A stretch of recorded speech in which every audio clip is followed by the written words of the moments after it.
Hey everyone, let's talk about one of the biggest emotional energy drains on the planet, taking things personally. You know exactly what I mean. Someone leaves you on read. Someone doesn't invite you to something. Your partner sighs a little too loudly. Boom! Suddenly you're in a mental courtroom defending your entire existence. Taking things personally is like living with an emotional sunburn.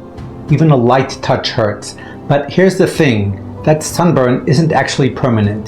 Today I'm going to show you how to stop taking things so personally and take back your peace of mind. And no, I'm not going to give you the just grow thicker skin speech. We're going to get real, human, and practical. By the end of this video, you'll have tools to calm that sting, protect your self-worth, and actually feel free around other people's moods and words. Sound good? Great. Let's go. Let's start with the first myth. If somebody behaves a certain way toward you, it must be about you. Nope. 90% of the time, it's about them. Their mood, their stress, their morning coffee or lack of it, their own insecurities. But our brains are wired to take everything as a referendum on us. That's ancient survival wiring. Back when we lived in tribes, being accepted was literally life or death. So when someone looks at you funny, your brain still whispers, danger, rejection. Here's what I want you to picture. Imagine you're holding a remote control. Every time you assume something negative about yourself because of somebody else's behavior, you're handing them your remote. You're saying, here, you control my mood today. No, thank you. The first skill is learning to pause. I call it the fact check pause. Someone says, okay, in a text. You feel the sting. Ask yourself, fact or story? Fact, they said okay. Story, they're mad at me, they hate me, I messed up. Most of what we suffer over is the story, not the fact. When you catch yourself making up a story, ask, what else could this mean? Maybe they're tired, maybe they're driving, maybe they're juggling 3 screaming kids in a grocery bag. You don't know. And that's freeing. Another favorite tool is the zoom out. When you zoom out on your life, you realize one interaction isn't your whole story. It's just one data point, not a full identity. Now let's go to the emotional heart of this. Why do we take things so personally? Because deep down we want to be loved, accepted, and safe. When someone's behavior even slightly threatens that, it taps an old wound. So the real power move isn't about controlling other people, it's about nurturing your own worth so their moods don't yank you around. I'll give you a personal example. Years ago, someone I cared about stopped responding to my texts. I spiraled for days. I made all kinds of assumptions in my head. When we finally talked, I found out they'd been going through a family crisis and hadn't been online at all. All that pain was self-generated. Lesson learned.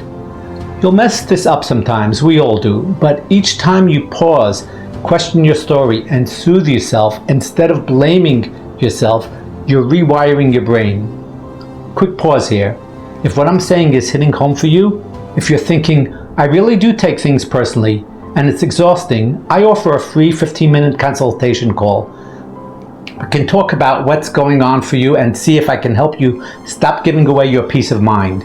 Totally no pressure, just a safe space to chat. You can book it at danielmichaeltherapy.com or DM me to set it up. Alright, back to it. Another core skill, generous neutrality. Instead of assuming the best or the worst, just go neutral. This is about them. I'll wait and see. It's amazing how much drama disappears when you stop filling in the blanks with scary stories. And hey, sometimes it is about you. Sometimes you did mess up. But you'll know because the person will tell you, or it'll be obvious.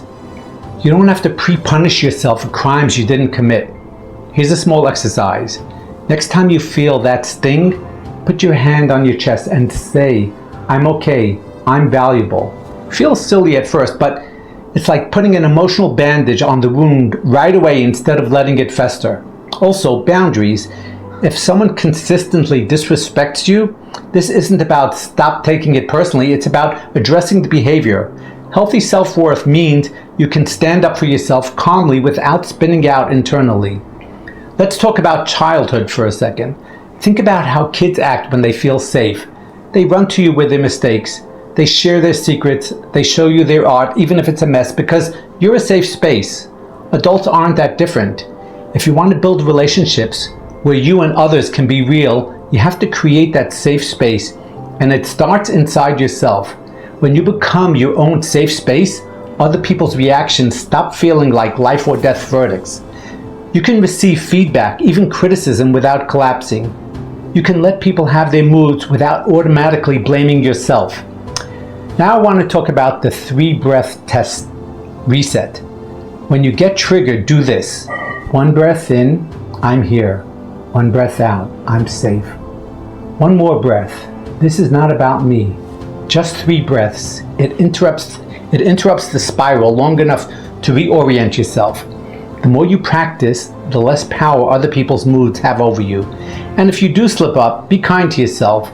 Don't make taking something personally into a new reason to beat yourself up. It's a practice, not a pass-fail test. Let's dig deeper into why our minds jump to self-blame. Humans are pattern-seeking creatures. We have explanations. When someone's behavior confuses us, our brains would rather invent a scary explanation than have no explanation at all. It's a survival mechanism gone rogue. The trick is to gently interrupt it. Each time you notice a negative interpretation, ask yourself, what's the kindest or most neutral story I can tell right now? Even if it feels fake at first, you're teaching your brain there's more than one option. Another fun technique, imagine you're a detective gathering evidence, not a prosecutor, not a defense lawyer, just a neutral detective. Notice the facts. Write them down if you have to. That simple shift can calm your nervous system. Think about all the time and energy you've spent worrying about what other people think. What would happen if you redirected even half of that into something you love, a skill, a hobby, a relationship, your health? You'd be unstoppable. Taking things personally is a habit, not your personality. Habits can be changed.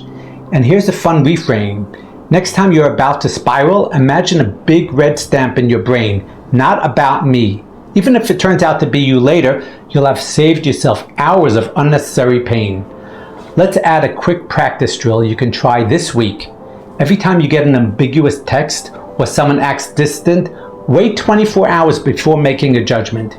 During that time, repeat to yourself, I don't know what this means yet. This 24-hour buffer is like emotional Teflon. It prevents the immediate burn. Another drill, write a list of 5 people who love and respect you. When you feel insecure about one interaction, glance at the list. It reminds you of the bigger picture of your life and relationships. Let's talk about boundaries. One more time. Sometimes taking things personally is our mind's way of telling us we're in an unhealthy situation. If someone constantly criticizes you, ghosts you, or plays games with your emotions, you don't need to stop taking it personally. You need to step back. Protecting your peace sometimes means creating distance, not thicker skin. Boundaries are not walls, they're clarity. They help you stay kind without becoming a doormat. The truth is, we can't control other people's behavior. We can only control how we interpret it and how we treat ourselves. That's where our real freedom lives.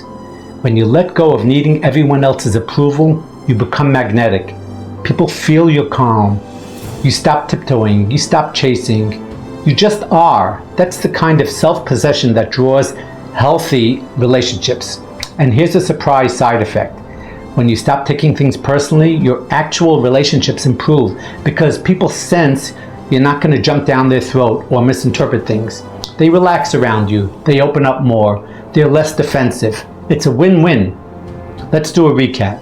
1. Fact check. Separate facts from stories. 2. Ask, what else could this mean? 3. Practice generous neutrality. 4. Anchor your self-worth so you're not a boat without an anchor. 5. Breathe. 3 breaths. Reset. 6. Boundaries, being calm but firm when needed. 7. Practice drills, 24-hour buffer, and 5-person list. Practice these and you'll notice the shift. At first you'll catch yourself after the spiral, then you'll catch yourself during, then before it even starts. If you're ready to stop taking things personally and you want a little support, I'd love to help. you can book that free 15-minute consultation with me. The link's below, or DM me, and we'll work together to build your calm, your confidence, and your freedom. And don't forget to subscribe or follow me here so you don't miss the next video. We're going to keep building your toolkit for a calmer, happier life. Remember, you're already valuable. You don't have to hand over your peace of mind to every random mood or text. You're allowed to protect your mental real estate like it's beachfront property, because it is. See you soon.